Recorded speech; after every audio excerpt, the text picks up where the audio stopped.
Okay, so I love how you describe Om. Om. Talk a little bit about that in a little bit. So today I have an intention, and the intention, I'm still echoing, please. The intention is to increase our vibration around peace. There's still an echo. My vibration. So we're going to look at how do we do that in our own heart, and how do we do that for the world, because that's really part of the work that we do is bring peace and love into the world. There are two words, Om, and Om is a vibration. In fact, I have an Om.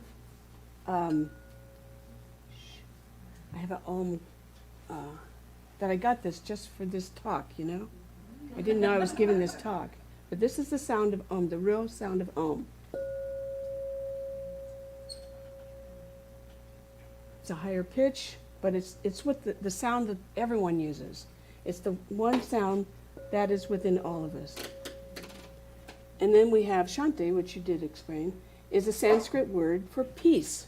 So when we say Om, Shanti, Om, it's Om, peace, Om. So you get that. And to me, it's about seeking that peace within. And I'm going to have a couple of examples today of a real life experience that happened to me just 2 days ago. So Ernest Holmes, I'd love to bring Ernest Holmes in. He says this. He says, the peace you seek is already within you. When you stop searching outside yourself, out there, and turn within, you will find the peace is your natural state. And then he says, to find peace, you must enter into the innermost part of your own being and rest in the Lord, the God of peace. The real, silent, peaceful inner consciousness is always present. It's like the silence at the center of a cyclone. Has anybody been in a cyclone? Or hurricane? It's like hurricane. You probably, that center, there's just, it's like stillness. So, in doing this talk, the talk that was provided to us, it didn't resonate at all with me. Because I think what's going on in the world right now is very, very complicated. And it's something that I think we have to bring into ourselves a different sense, a sense that we own peace. That we don't just say, oh, I'm peaceful, I'm going to go meditate. But we hold ourselves in peace when it doesn't look that way. So I wrote this, be peace, be balance, and hold the light for something greater to unfold. Obviously our life. I put CSL communities around the world. I found something out this week that I was kind of stunned. That CSL's communities have diminished a lot because of COVID. And they're going through this major transition. And some of you know the details and some of you don't. But it's a big change. It's a big change. So I want us to hold the light for them. And then I want us to hold the light for the world. For all the stuff that's going on. You know what I'm talking about, right? You can turn on the news. It's there. You can turn on the TV. It's everywhere. We have a choice right at this moment to embrace peace or be caught in the world of chaos. Choice. A choice. So before we go any farther, I've asked Lauren to do something that I think is very special. How many people have heard of Ricky Byer? Yeah, okay, about half of you. Ricky's was from Agape, and I love Ricky. I think she has a beautiful voice, and she always has a message. And so she actually has a song called Om Shanti Om. Om Shanti Shanti Om.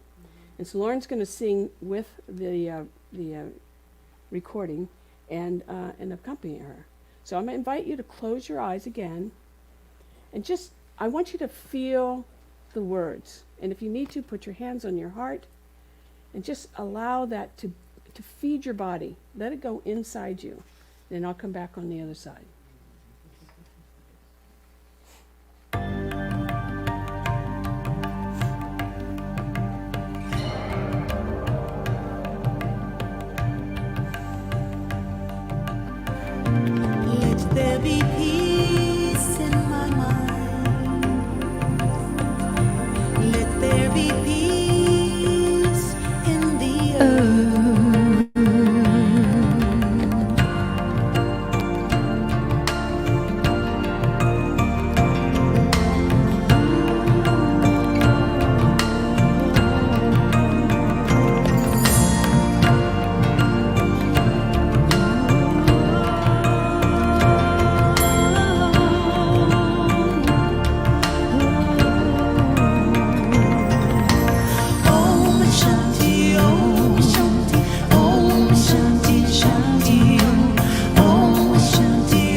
Let's just take one collective breath.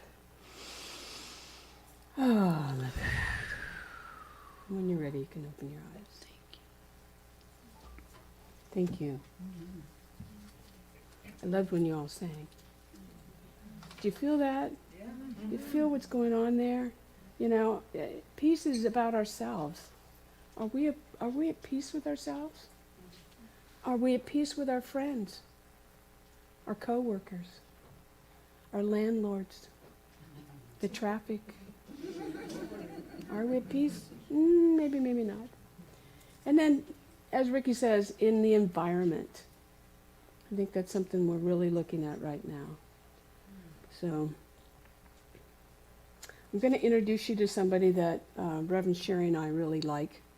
And maybe some of you know who this is. His name is, can you forward for me, please? One more? There you go. Richard Rohr. How many of you know Richard Rohr? He's a pretty cool guy. So Richard is a Franciscan friar. And I can't say the next word, but I'll just say a teacher. Okay? He's a spiritual teacher. And he, what he does is he takes Christian mysticism and he, in my opinion anyway, he blends that with New Thought. I don't know if he knows he's doing that, but I think he is. And the reason I say that is because he says some really deep stuff that takes what we are teaching and he blends it together, and I go, wow. I mean, it really gets me. It really, I just go there with him. I'm like, oh my God, I didn't even think about it that way. So Richard says this about peace. Can you flip forward it, please?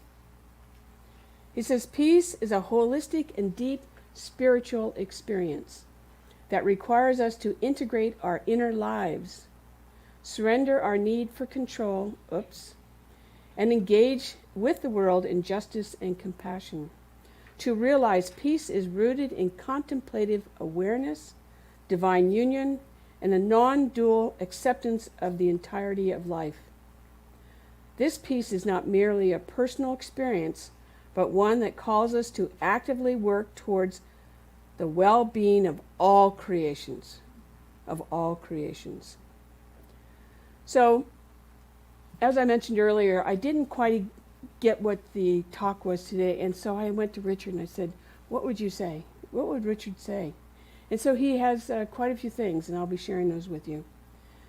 So the first one, which is the most appropriate, and as I was writing this, I thought, well, maybe I should put that at the end. I thought, no, I need to put it in the beginning. The first one is union with God. Union with the divine. Because true peace comes with our relationship with Spirit.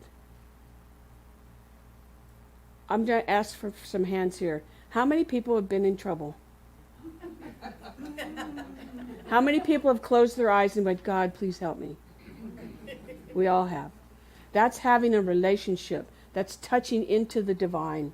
It's not an external thing out there we have to go get. We all know that, right? But it's an inner state. It's that thing that aligns us with the divine when we, I hate to say this, sometimes when we most need it. But it comes from the quietness of listening to that still small voice. And it opens our hearts to God. I remember going through ministerial school, and I just kept falling in love with God. Falling in love with God. It was like this overwhelming feeling that I was going to be okay. And I was falling in love with God. So he says this. Hey, Tom, would you do me a favor? On my desk is a book. Can you bring that to me? Sure. Sorry. So he says this about true peace. He says, where did that go? No, that's not the one I want. Here we go. True peace is not merely the absence of tension. It is the presence of goodness. It is a connection to the larger truth that transcends the individual ego. Anybody have an ego here? We all do. We all have an ego. So it transcends that. It makes it say, it's going to be okay. It stops it from going like this, the monkey mind. He gives us a concept of let go of non-dual thinking of the either-or mindset. Anybody have an either-or mindset? You don't have to raise your hand. The thing about the either or mindset is that separates us. It divides us. It makes us either right or wrong. Thank you. Right or wrong, or good and bad. I know I've done that. Oh, that's good, that's bad. But I've tried to stop doing that because I don't want to divide my life. I want to have a clear picture of the direction I want to go. In fact, he says a lot of our anxiety and conflicts come from living in a dualistic framework. You see it all the time. You see it on the TV, you hear it on the radio. I was listening to something today and I was like, oh, get over it, guys. Get over it. So and the other part about this is it comes from, we have to embrace our whole self. The shadow, anybody have a shadow? And both the light. No. Well, that's good. That's good. But we have to realize we're all together. In fact, I thought about when I studied the shadow. I remember when I came to Science of Mind, first of all, I didn't understand the thing they said. And then the second part was, how are they going to help my situation?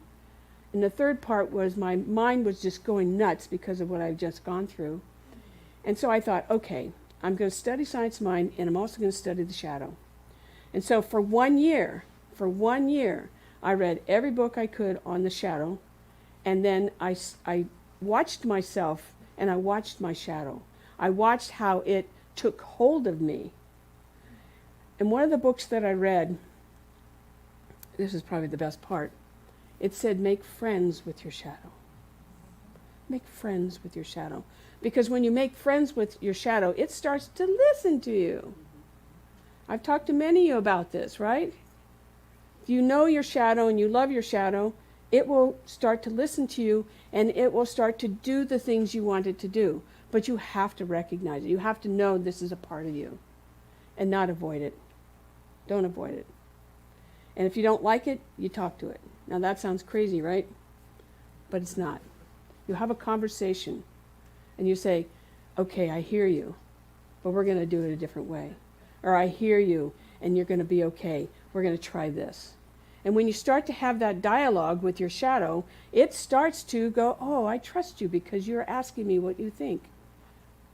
We're not going to die. Now, I know there's some psychological definitions of this, and I'm going to not get in on that. I'm going to go just spiritual on the shadow. And here's what Richard says. We do not find peace by running from our struggles. We find peace by standing in the middle of them and letting God's presence transform the conflict into communion. We go through it. It's like a prayer. When you come here and you say, I want a prayer, we listen to whatever that is that's coming up for you, and guess what we pray on? The opposite, the truth, the knowingness. Because that's your divine right, and you deserve to have that.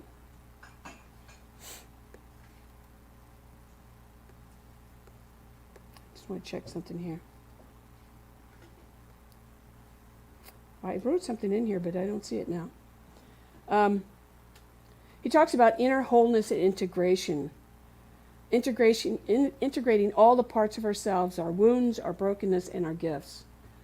And this requires self-compassion. Who has self-compassion here? Anybody? Please raise your hand. You have to. Things are complicated right now. You have to. And embrace who you are. I know for a long time I didn't even know who I was. But once I started figuring that out and I started listening to this still small voice and I started appreciating my shadow and all those unhealed parts, I started to realize that God was everywhere. I can remember one time where I was like, I had lost my home, I had lost my relationship, almost lost my business. I had nothing. I had no money in the bank. I had nothing. And I came to an interesting realization that I owned everything. I went down to the beach. I used to go down to the beach all the time and look around and work out my frustrations in the water, you know what I mean? And one day I'm sitting on the beach and I look to my right and I look to my left and I go, you know, I own all of this. Nobody one person has this, all of this. I have it. You have it. It belongs to you. So there is no separation. The other one is peace and justice extended into our social structures and relationships. Really what that means, I like what he says. Living towards a world where all people have access to dignity, freedom, and equality. Science Mind says a world that works for everyone. That's a tall order. It's a huge order, but it's something we can do. And it's something that we can individually do because it's our individual worlds that we live in. And if we do that, we tap into another person, and they tap into another person, they tap into another person, as it starts to spread. And I'll just say this, I really like the atmosphere that's starting to happen where we're all talking to each other again. We're smiling at each other. We're making things happen together. That feels really good. Feels really good. The next one is, I might give you another story, but I'll tell you what it is first. It's surrender, control, and trust in God's presence. Okay, who has control issues? We all do, right? We all do. It really means trusting how life unfolds, and to stop resisting reality. Here's the story, and it's true, and it happened to me 2 days ago. 2 days ago, I had a COVID shot, my 6th COVID shot. When I got the shot, she says, "Did you have a reaction last time?" I went, "Nah, I think the day was kind of like, yeah." But no, I didn't really have one. So I thought, okay, I won't have any issues. So on Friday evenings now at 4 o'clock, we're going to a gentle yoga. Gentle yoga. I say for older people. It's just a gentle yoga for anybody. Anyway, so we go. I feel just great. I'm like, yay, I'm going to be able to do my yoga, get that stretching out of me. And I start to do some, what's it called, cat-cows. And I have an instant vertigo spell. Like I haven't had in 20 years. In 20 years. So much that when I laid down and I tried to get up, I felt the gravity of myself go boom. You can't get up. Now, I'm going to bring the ego in here, and I'm going to bring up God. My ego could have gone nuts. It could have gone into panic. Here I am with a bunch of people, and I can't do the things that they're doing. It could have gone into embarrassment. It could have gone anywhere but where I wanted it to go.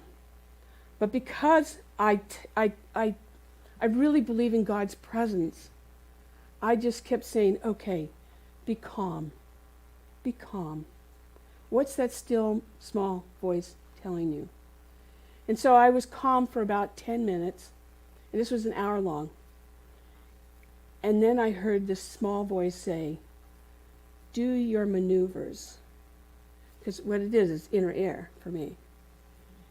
Do the maneuvers, and what that means is that you lay here, you try to see if it's not moving, then you move to another direction, and you do that 4 times. So for at least 30, maybe 40 minutes, that's all I did.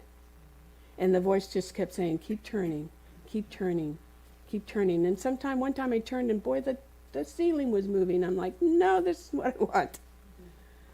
But prior to all that happening, we had to set an intention for this class. And then so I set an intention at the beginning, and all I said was, my vertigo is gone by the end of the class. That's all I asked for. My vertigo is gone by the end of the class. So pretty soon we're all moving into Shavasana. Everybody knows what that is, right? Into that peaceful place, right? And I've been doing my thing the whole time. And so in fact, I think maybe 10 minutes before we ended, I started to be able to do some of the poses that they had, but I was laying on my back doing them. But I thought, well, if that's progressed, that means I've progressed. That means maybe I'm okay. But I never doubted that I was going to be okay. It did creep up. Who was that, guys? The ego. It did creep up a little bit. But I said, no, we're just going to keep doing what we're doing. So we went into Shavasana, where everybody's laying down. I said, okay, this is it. We always say namaste when we're done. And so I thought, okay, I'm going to sit up. And I sat up. And I went, wow, it's gone.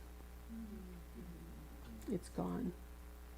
I tell you the story because it's about the connection with the divine. It's paying attention to what your body talks to you and then following that intuitive knowing, the small still voice, that what you already know inside. It's just the wholeness of everything. It's not just this or that. So I'm here today because it worked. Now I have a little fuzziness, but that's what happens. But I'm okay. And I know, and I'm trying to, in my mind, going, well, what caused that? Well, the only thing I can, because that's human, is my inner ear. Maybe I'm having too much salt. Who knows what it is? I just know that it's done and I'm okay. So if you've had something in your body going on, I want you to know, talk to yourself. Listen to the spirit that's coming through you. It's not out there. It's right here. It comes right through your body and right through your mind and right through your heart. It's there for you. So Richard says this. He says, peace is the fruit of living in harmony with reality, even when we do not understand it fully. I lived my reality. And thank God I'm here to tell you, because I know that all of you have the same capabilities. No one here is alone. We are all with something. The next one, and this talk isn't really long, but it's to talk. It talks about cultivating a contemplative path of peace. Boy, say that 5 times. Contemplative paths of peace. And that's through silence, stillness, and contemplating. We all know that works, right? But it's learning to go beyond the ego and its demands. When I read something like this, I always think about having to meditate when there's a siren going by, or a big truck going by, or people talking outside the door. It's knowing that you can go into that place even if all that noise is happening. You do not have to, it's learning to just kind of zero in on me, on you, zeroing in. And in Philippians it says, in that space we can encounter the peace of God which surpasses all understanding. We know that passage from the Bible. We know that. And we can have that. But it's listening to that and moving forward. And the last quote I'm going to give you, and then I'm going to give you an assignment, is from Martin Luther King. He says, peace is not merely a distant goal that we seek, but a means by which we arrive at that goal. What I want to say is, I really want you to be the peace in the world, and that people come to you because they see that. It's like practitioners. They hold a certain pattern within them. Ministers do the same thing. And automatically people come to us. We don't ask them to come to us. We hear more things than you can imagine. But it's because we have that sense of, oh, it's okay. And that's the same feeling I want you to have. You are okay. No matter what it looks like, you will always be okay. So I'm going to give you some homework. If you want to write this down, you can. Actually, you won't have to. On the chairs, there was one of these. There's a couple of these. And I have one more left. If everybody wants one, I'll give you another one. Okay, you got one? So share with your neighbor then. On this there, I gave you the Shanti invitation. And then I gave you the things I want you to do this week. Here's some more. People want it. We got people over here. I got all these big words that make me talk. But here's what I want you to practice this week. When you're ready, I want you to practice smiling. Can everybody smile at me? Give me a smile. I had to do that in yoga class. I think it's so weird. Smile. Smile. I want you to look people in the eyes. Look at your neighbor. Take a look at your neighbor. Look at each other in your eyes. Look at each other. Mary, hi, Mary. Hi. How are you? Where's Kelly? Did she leave? In the back, okay. Who's in the back I can look at? Sharonda, there you are. I see you. Reverend Jerry, I see you. Martin, I see you. I love that man. Do you see me? I see Victoria too. I see all of you. There you go. I love that. I got 10 minutes. I got more time, huh? No. Oh, no. In fact, in Lakeside, I hardly know anybody but maybe the few neighbors around me, right? I'm in Lakeside, bread country sometimes. Anyway, but we all have this thing that we do when we drive past each other. We go, do that to your neighbor. Hi. Don't do that. My finger doesn't work, so I'll do this hand. Do that. But just wave at him. Say hi. I now walk Forrest on Saturdays, and he's my 19-month-old dog, who's just really studly, Anyway, I always say hello to the people when I'm, good morning. Say good morning. Just those little words bring peace to people. Don't be afraid of them. Give a kind word. Something that just brightens somebody's day. Give a kind word. Be grateful. And it's not just for the green light. Here's what I want you to be grateful for. You have knowledge. You have knowledge that many don't even care to study. You have a key to the kingdom. You have a different take on way things happen. Be grateful for that. I see you. Be grateful for that, because many places do not offer this. I want you to call a friend or someone that may need a kind word. Somebody that needs you.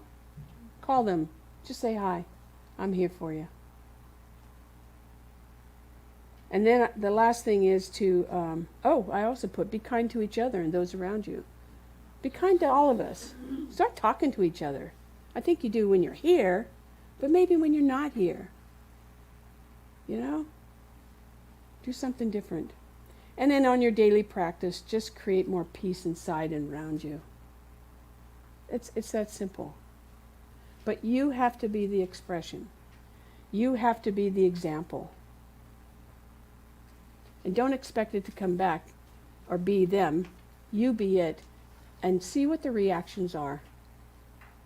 It's pretty amazing. Pretty amazing. So, my question is, can you do that? Yes. Can you do that? Yes. Okay, good. All right. So I'm gonna pray us into the week, but this is one of my favorite books, Your Needs Met. And there's a statement in here about peace of mind. So what I'm going to do is I'm going to read this as the prayer, and then I will complete with my prayer, and we'll have Lauren back up. So I'm going to just invite you to close your eyes.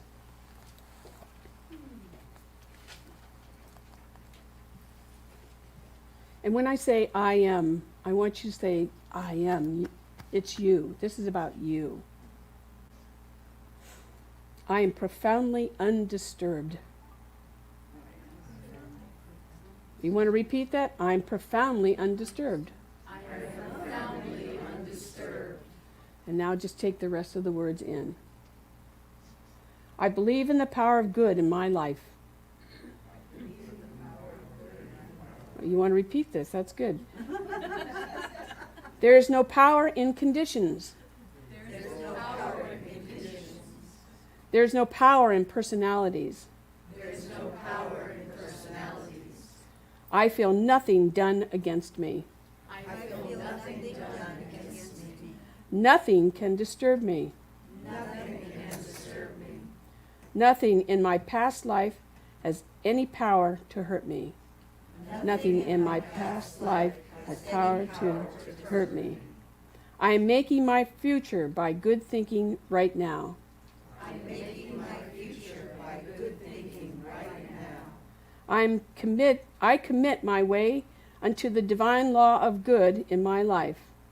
I commit my way unto the divine law of good in my life. All of my plans, all of my hopes, my friends, and my family, I place in its care. I go about my duties with a serene sense of well-being, calm in the assurance that my life and affairs are in good hands. Life and affairs are in good hands. I live in the present, and I trust in the future. I have no regrets. I now accept a wonderful new life for myself. Trusting in the infinite wisdom of God. Working in and through me. To bring it into manifestation. I believe that everything in the universe is working together for my good. I am undisturbed. I'm at peace. And so as we take this prayer into our hearts, knowing that we are one with the infinite wisdom and love of the presence of God, there is no place where God is not. It is the breath that we take. It is the view that we see out in front of us. It is the trees, it is the cars, it is the people, it is all. As God is everywhere, ever present in every situation. And so I know today as we talk about and we study about peace, that each person here goes forward to bring peace, to be the peace that needs to be. To be the peace that needs to be in this world at this given moment. That there's no separation in that peace. And if there seems to be some kind of chaos, they just center themselves in the knowingness that they are the peace. And so I'm just grateful. I'm grateful that all of you came, those that are on the internet, those that are going to hear this talk later, knowing that peace is at the center of our being. And because of that, we make the world a better place. So I am grateful for this truth. I'm grateful for all that may have been healed today. I'm grateful for the Spirit that moves through each of us. And I release these words into the infinite law of peace and good and love, knowing that is what we're creating right here, right now. And join me in saying, and so it is, and so it is. Thank you.